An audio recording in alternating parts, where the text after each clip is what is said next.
กรมป่าไม้กระทรวงเกษตรกรรมและป่าไม้จัดพิธีปลูกต้นไม้เพื่อเฉลิมฉลองการร่วมมือระหว่างสาธารณรัฐประชาธิปไตยประชาชนลาวและสาธารณรัฐเกาหลีครบรอบ 30 ปีเนื่องในโอกาสเฉลิมฉลองการร่วมมือระหว่างสาธารณรัฐประชาธิปไตยประชาชนลาวและสาธารณรัฐเกาหลีครบรอบ 30 ปีกรมป่าไม้กระทรวงเกษตรกรรมและป่าไม้ได้จัดพิธีปลูกต้นไม้เพื่อเฉลิมฉลองการร่วมมือดังกล่าวขึ้นที่ห้องการประสานงาน REDD ลาวสเกาหลีบ้านโนนสะอาดเมืองไซธานีนครหลวงเวียงจันทน์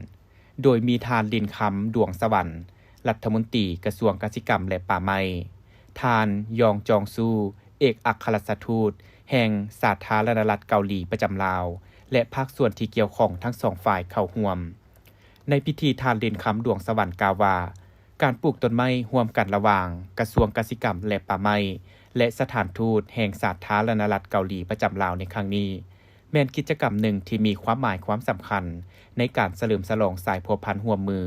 ระหว่างสองประเทศเป็นสัญลักษณ์แห่งการเสริมขยายการร่วมมือของสองประเทศโดยเฉพาะการร่วมมือในโครงเขตเวียกงานกสิกรรมป่าไม้ให้เติบใหญ่ขยายตัวในนั้นยังเป็นการประกอบส่วนในการเฉลิมฉลองวันปลูกต้นไม้แห่งชาติวันที่ 1 มิถุนายนที่จะมาถึงนี้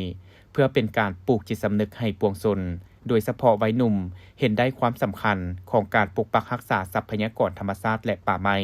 ทั้งเป็นการปลุกระดมทั่วปวงชนเข้าร่วมในการคุ้มครองปกปักรักษาและพัฒนาป่าไม้เฮ็ดให้ป่าไม้มีความอุดมสมบูรณ์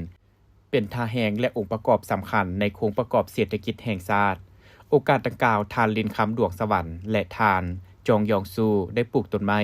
และเปิดป้ายหินสีลาลึกและเที่ยวชมสวนพฤกษาศาสตร์อีกด้วย